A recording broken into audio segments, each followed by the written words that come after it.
Joining me now to weigh in on that and so much more is host of the Beau Show, Beau Davidson. Beau, great to have you on such a content-filled week. Let's just say that. Oh, it really is. Good to be back, Tommy. Appreciate it. I want to start off with this Senate sex tape. Obviously, with the latest news about Trump, once again, that gives cover to the Democrats and all of their acts of decency. But what I think is really interesting here is the way that the media is framing this as some sort of a conservative conspiracy theory when this person, if I'm wrong, please correct me, but I believe this person uploaded their own content of their bare butt and their act. So it doesn't seem like it's a conservative conspiracy theory that this person bent over in a Senate building and filmed their content. But maybe it was just us. No, not at all. I think you hit the nail on the head, Tommy. What strikes me about this is it is unapologetic. Completely unapologetic, completely shameless. And this is what's ironic to me. So you've got this guy who obviously wanted this to be seen, but the Democratic senator who hired him says, no, this is a personnel matter. We should make this hush hush. That's ironic considering that the activist part of the Democrat Party wants to make things like this very public, very shameless, completely normalized. So I find it very, very ironic that the Democrats want this to be just a personnel matter, when in actuality, it's what is making a private matter very public. And that's what struck me about this story. Yeah, the personnel issues. Interesting, too, that through the weekend after this broke, the mainstream media again cited that it was a conservative outlets that were pushing this, but yet this Senate aide was let go. So if he didn't do it, if it was just us making this up, then why did you let the guy go? Another part of this that's interesting to me, but you're right about this. The left embraces this kind of activity, and I believe it's the subject of this video himself who believes that this discussion about his act and the horror that many of us have at his act is just homophobia, because we just don't like gay porn in Senate buildings. So it's us that have a problem. What say you? It's the victim delusion. I would call it the victim delusion. It's the delusion of thinking that, okay, you did something wrong. You desecrated a public space, okay? You desecrated a public space, but yet you think you're the victim. You think that tax dollars should support this. That's what I think is so absurd about it. So it doesn't matter whether you're gay or straight. It has nothing to do with homophobia. That's just the easy cop-out that they use. But this guy, Tommy, is not apologetic about it at all. I think he knew good and well that this content would be uploaded and probably cheered it on. So you can't say you're a victim all the time when you're desecrating a public space and your tax dollars going to pay for it. Yeah, and also I think there's probably an element to this that this person himself probably thought that if he did get caught, that because he's a member of a certain community, that it would be forgiven because they have a sense of entitlement. The Rainbow Mafia shields and protects them in all their deviant activities. Drag queens can gyrate in front of children. That's supposed to be accepted. You can read books about gay oral sex in the children's library. That's accepted. So I'm sure there's part of this 24-year-old that thought, hey, I'm just going to do this. And if I get caught, I'm just going to say, that I'm a member of the LGBTQ community and this is my right. I feel like that's probably why he was so brazen with his activities. Yep, I think it's the hubris of exactly that activist part of the Democratic Party, which now that Democratic senator thinks is just a personnel matter. It's absurd. Well, they're bringing diversity to the White House, bringing diversity to D.C. in all the most wonderful ways possible. What an early Christmas gift that video was. Horrifying, to say the least. But speaking of horrifying, I want to turn to our next topic of the day. So everything bad happens or starts on TikTok in many cases, and here's a new one. People that are serving the United States of America in the armed forces, in the army, in any branch of the military, the younger ones are taking to TikTok to share their displeasure of their country and the way that they are serving their country. Let's take a look, and I want your thoughts on this content.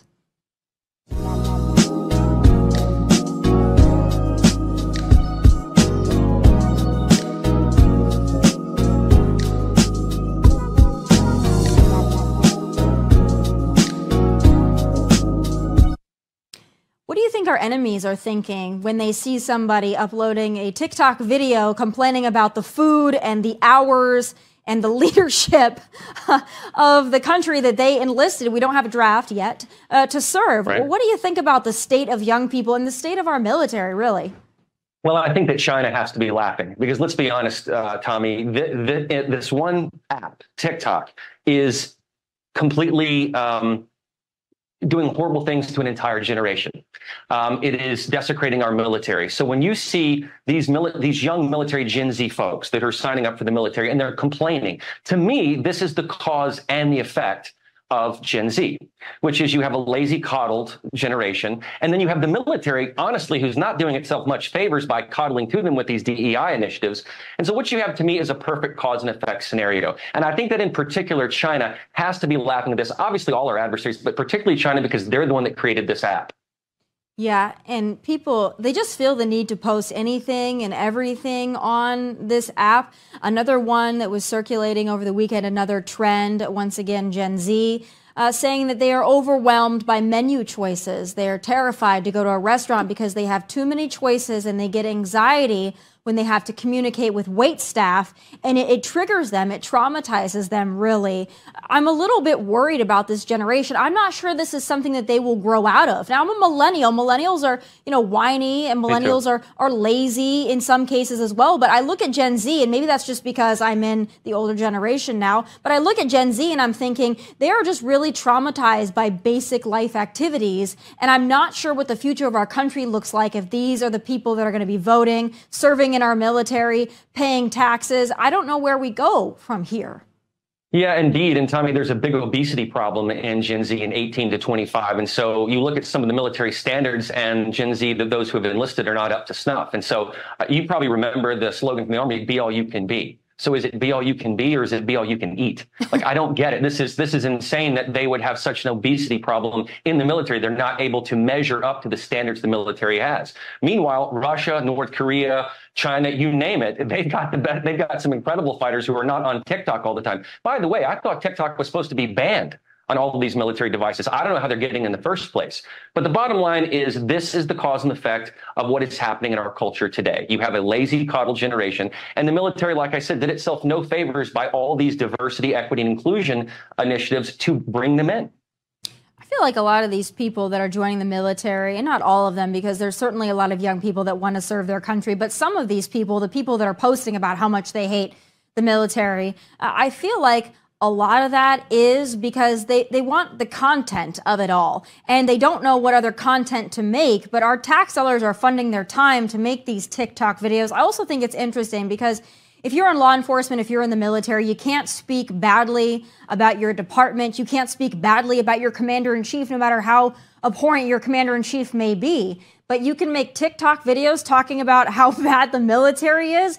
It's interesting to me that that is overlooked. Also, you can be discharged from the military for not taking the COVID vaccine. But again, you can sit there and make TikTok videos and dances. Oh, and also drag queen recruitment is a thing that you can do as well. So it feels like liberals have just taken over everything at this point.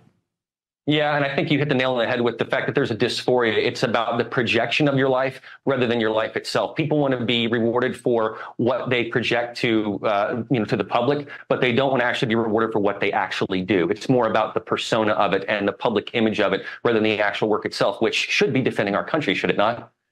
It should be. Speaking of defending our country, and swearing to protect and defend our country, we've got a Fairfax County School Board member who decided it would be appropriate, a valiant, bold, and brave, to be sworn in on a stack of what he determines to be banned books. Now, these are not banned books. Simply, we don't want children reading gay porn. But what do you think of this? A publicity stunt, or is this going to be the new normal? Should we expect all liberals from here on out to swear their oath and allegiance to our nation and the Constitution on a stack of gay oral sex books? I think it is the new normal. And here's why I say that. What we talked about earlier in the first topic had to do with what that staffer did and the brazenness of it. I think there is a faction, again, of this, the gay agenda as a part of the radical left that wants to normalize all this type of behavior. What is striking about this is that this person on the school board is someone who swore his oath on a stack of these books, where it was the Bible before. What it says to me is this stack of books, Lawn Boy and I can't remember what the other one was, Terror Gender queer, their favorite gender queer, yes. Yeah, Long Boy and Flamer.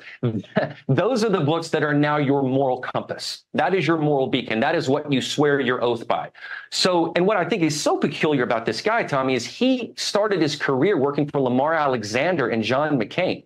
And in 2001, he switched, he became gay, and that trickled down everything. So that one switch of identity and everything changes. And then he went left, not just kind of left, but like Soros left. So this is a guy who has completely changed the paradigm and made who he was, who he is, and who he will become, all based on that one sexual identity. You're right. They really do seem, it's always been race. Race was how you identify yourself. Over anything else, you have some kind of allegiance to your race, or at least that's what the Democrat Party wants you to believe, and that's how they want you to vote. They want you to vote for white liberals if you are black, which makes zero sense considering what they're doing to your communities. But you're right. Now this new LGBTQIA+, whatever they want to add to it, that's become somebody's sole identity. And if I'm not mistaken, the whole purpose of the gay rights movement, at least initially, was just to be treated like everybody else and to say, hey, my sexuality doesn't define me. It's a part of me, but it's not all of me. And now it seems like the message is your sexual identity is all of you. It's the most important and interesting thing about you, and you lead with that. So I don't know what path we're headed down, but it seems to be completely contradictory to what they told us they were about even 10 years ago. Absolutely. And that's why I saw it back then. I'm sure you did too. It was never about equality. It was always about an agenda of making us not just accept it, but to love it, to endorse it, to condone it. When this man put his hand on those stack of books, what he's saying is, I don't care about the Bible. I have no idea if this guy's a Christian, never was a Christian. I'm not sure. Probably not. But what it's saying is, I want the oath of my office to do the best of my abilities to be based on this set of books. Long Boy, Genderqueer. That's what you feel is your moral navigation and your compass. I don't see how any parent in Fairfax County could send their kid to that school district in good conscience, knowing that that's who's running it. Also important to note that if they were to lift up those books and open them and show the photos in them, that would not be allowed on television, but you can swear on them. So, yeah. Point well made, point well taken. Last thing I want to talk to you about today is the Taylor Swift obsession. So you'd think after the terror attack in Israel on October 7th, you'd think with everything going on with Biden family corruption, with now Donald Trump being taken off the ballot in Colorado, you'd think with everything going on in our country as it stands today and the horrible things happening around the world, you'd think maybe there would be just a slight pause in the nonstop Taylor Swift coverage. But there's not. And, you and I talked about this a few months back with the Barbie movie. So I want to lay my intentions out there very clearly. I like Taylor Swift. I have no problem with Taylor Swift. I don't even think this is Taylor Swift's fault, to be honest with you, because she's not covering herself. I think it's the media's obsession with Taylor Swift that's become so annoying that it's ruining Taylor Swift for people who actually like Taylor Swift. What do you make of the obsession, and is it going anywhere? That's possible. I hadn't thought about it that way. But, I just think that, her even winning Person of the Year is one of the greatest PR campaigns probably ever waged. I think it's incredible what they've been able to do. You go in the supermarket, she's on every freaking magazine there is. So, yes, the obsession, the media obsession, what I challenge is that the media will not push back at all. They lap this up. They feed into it. Now, Taylor Swift goes to a Chiefs game and she says, I have no idea when they're covering me. And I don't know about if it pisses off some dads, Brads, and Chads. I think she knows exactly when that camera's on her, because when is it not? Let's be honest. So in spite of the fact that you like her music, that's fine. I think that's great that a lot of people like her music. But when you oversaturate someone in the media that much, it's going to piss off a lot of people who otherwise just want to watch football. So I do, like you, blame the media for their incessant coverage of her, which makes the problem compounded and worse. I do agree with her, though, that it really isn't her fault. She shouldn't have to hide herself at a game. She shouldn't have to be, under cloak and dagger if she wants to go watch her boyfriend play football. I mean, that's every bit her right to go and watch and be there and be seen. It's more the NFL that tries to cover it, the media trying to cover it. I mean, every day I look at my feed and I see death and destruction, and then I see Taylor Swift made Travis Kelce cinnamon rolls before the game. Taylor Swift and Travis Kelce left the game together. Taylor Swift and Travis Kelce held hands. And I'm thinking to myself, this is not only not breaking news for a real outlet to cover, but this is even, to me, something that E! News or People shouldn't cover, because this is daily activities of somebody who's simply a breathing human. And I'm wondering when enough is going to be enough on the literally moment-by-moment updates of how she moves, breathes, and walks.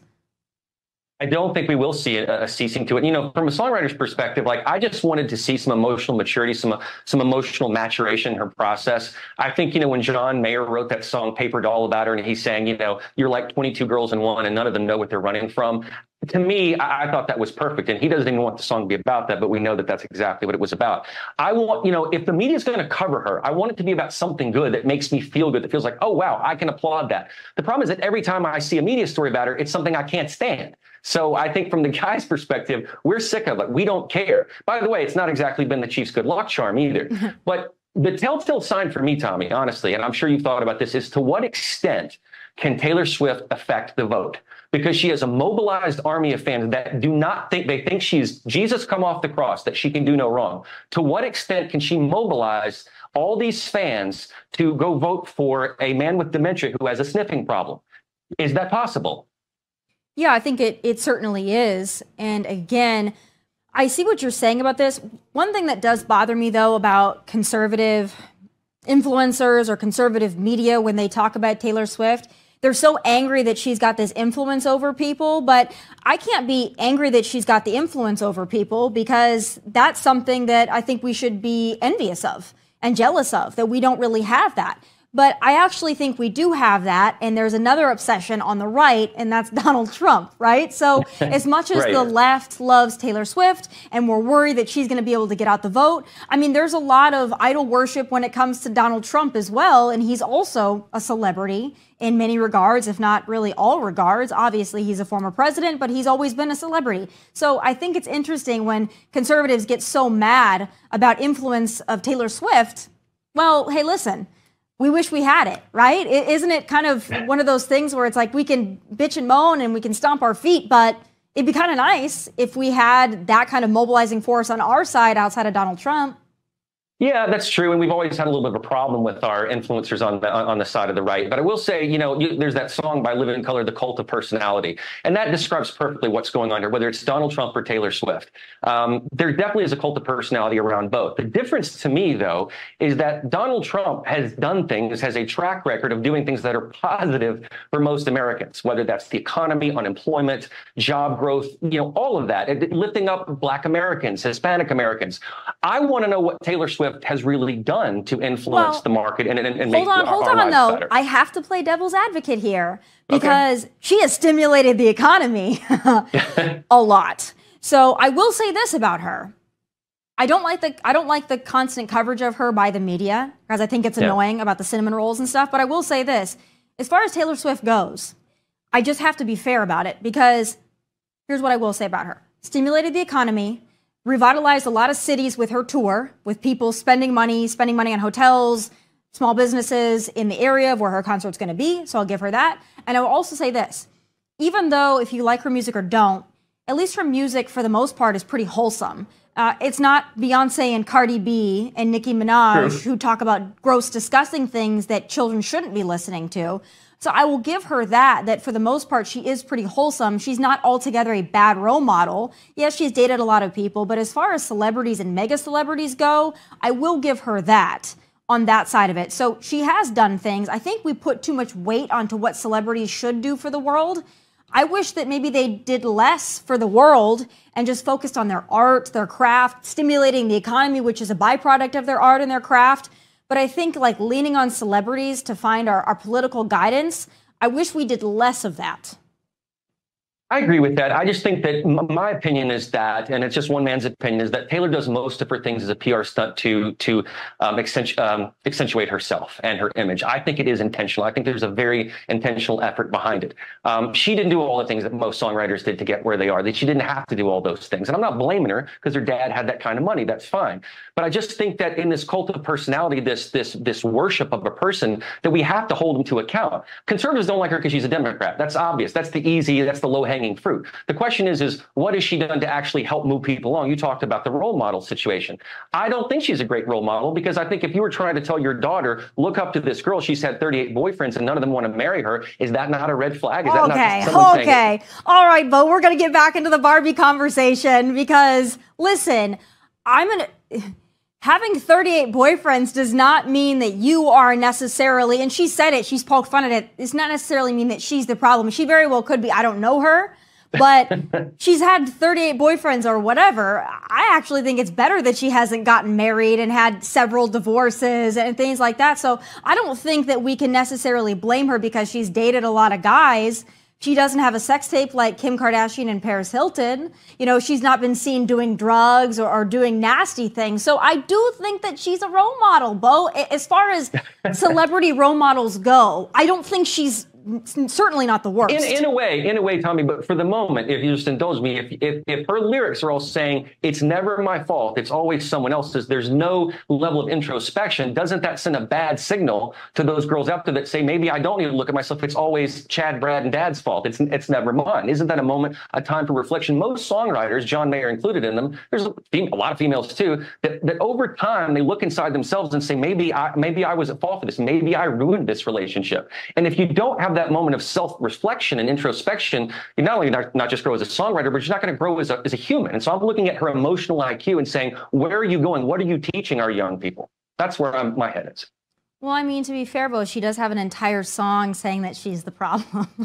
So yeah, I think that's a bit of tongue in cheek. I mean, if we're going to go back and do her discography, I am a Taylor Swift fan. So she's had several songs wherein I do believe she somewhat blames herself. But I do have to push back on the notion that it's her fault that nobody wants to marry her, because I don't think that the barometer of success in life is that somebody wants to marry you. I think being a billionaire is a better barometer of success. So for that, I will say, go Taylor, go. And that's fine. And I think you share the opinion of a lot of her fans, and that's fine. I think just from a guy's perspective, I think we look at it and say, there's a lot of man-hating songs out there. There's a lot of them. And I think, you know, it gets to a point where of saturation, just like the media point that you made, it becomes oversaturated. And you say, why is there all this obsession about this one person? And the fact that no one will push back and question her about some basic things, it's like she can do no wrong. It becomes this kind of messianic figure, which I have to challenge. Just as a human being, I have to challenge it, because nobody's perfect. You know, I love Billy Joel. I love Garth Brooks, but they're not perfect. I know they're not perfect individuals. They'll never be perfect, but it's in their imperfection that I find their perfection in a way. I love to find those imperfect things that they do, whether it's as a musician or as a person. They make mistakes. They stumble. Taylor is no different from any of those people. Well, I'm glad that we got into a full-on Taylor Swift debate and dialogue. That's a great thing to pair with the Senate sex tape and the Colorado ballot situation. So we covered it all. I really appreciate you being here. A very Merry Christmas and a Happy New Year to you. And we'll talk to you in the new year. Maybe there'll be a new obsession and we'll cover it then. Who knows? Thanks, Tommy. Thanks, Beau. All right.